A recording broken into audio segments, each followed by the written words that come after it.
What's up, peeps? So, yeah, doing some different things around here, huh? Got lots of questions from you guys that date back to a long time ago, some of them. And so I'm trying to get to these and answer them for you guys. So if you're looking for a lesson, go check out some of my other videos.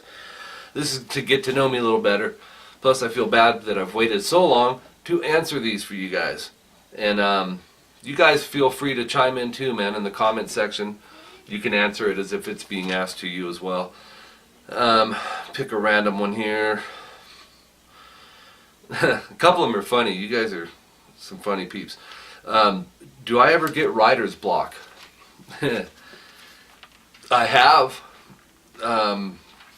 You know, I've been out of the band scene since, geez, probably 8 years now.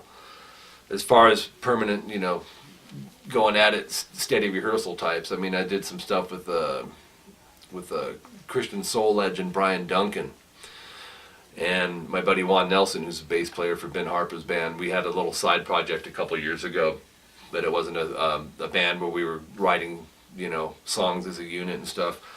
But writer's block, man, I'll tell you. When I was in the 𝐒𝐿𝐿, my last band, I do have a video where I'm playing along with Punk This, one of our songs.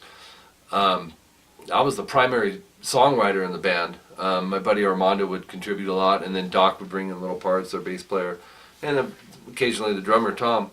But, you know, if you set out to try and like write a great song, I think that's getting off on the wrong start.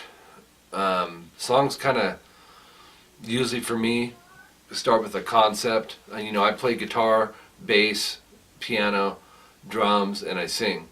So sometimes songs are inspired by maybe a drum beat. Like I had this song that I wrote called "Everything's Just Fine," based off of like a, what was it?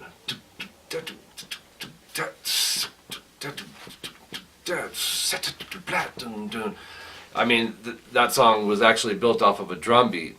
So asking me these questions may be different than if you're asking someone that's just a guitar player, because sometimes I start with the drum beat in a song. Not usually. Usually it's a guitar thing.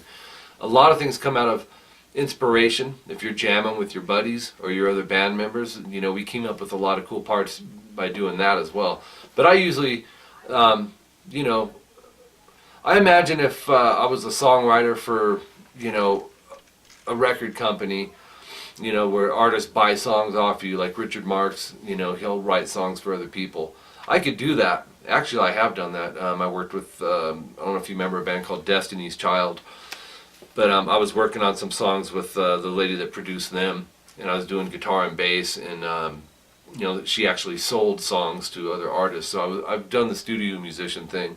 But when you have to do something, like if you're stuck in a situation where you have to write something and you've got a pressure, I don't think that's, for me, probably the best scenario, because I get inspired by things, and sometimes I may not hear the other cool part I'm looking for a few hours later, or a few days later, or sometimes maybe a week later, and you build off it. Because I look at music like, if it's got my name on it, I want to represent it good. I'm not like a throw together guy.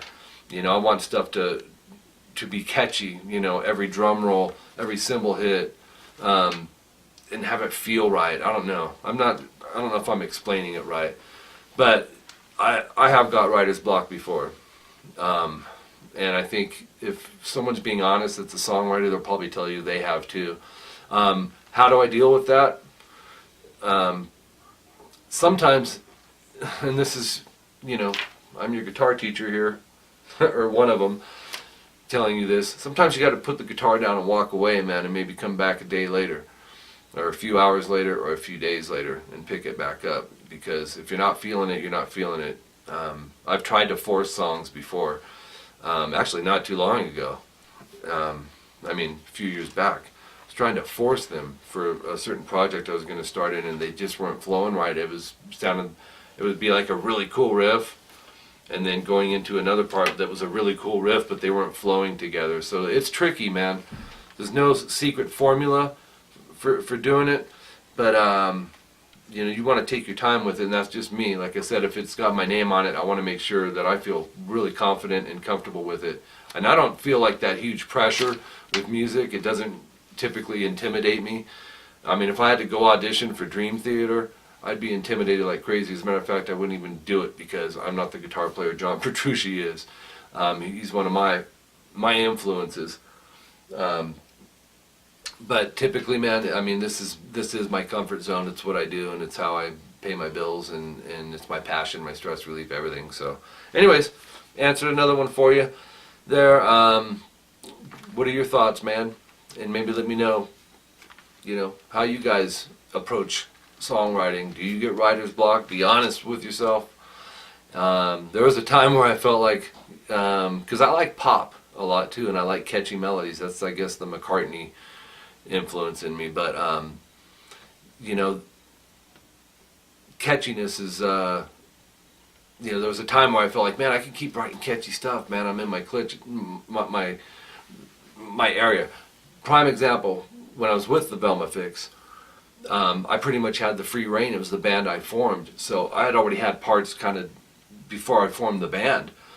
But I knew the direction. When you're working, the more people you work with in a band situation, you know, you get too many cooks in the kitchen, you know, that type of thing. But you also want to be open to input from other people. So there's a fine line there. That's why they say bands are like families. It's hard to keep a band together because fights come, and power trips and all that stuff. So, you know, when the fun's gone, it's time to you know, hang it up for a while or try something new. But I want to know, do you guys get writer's block? I'm asking you guys now. Leave it in the comment section below. My email, mike@rockinguitarlessons.com. Website's rockinguitarlessons.com. There's 2 things on the website. Go check out the Skype lessons if that's something you'd be interested in for guitar, bass, or vocals. My wife's teaching vocals, me guitar and bass. Everything's there for you, all your information. Also, fill out the contact information. It's we need your email and your name, I think is what it is. And that's if you're going to be making requests.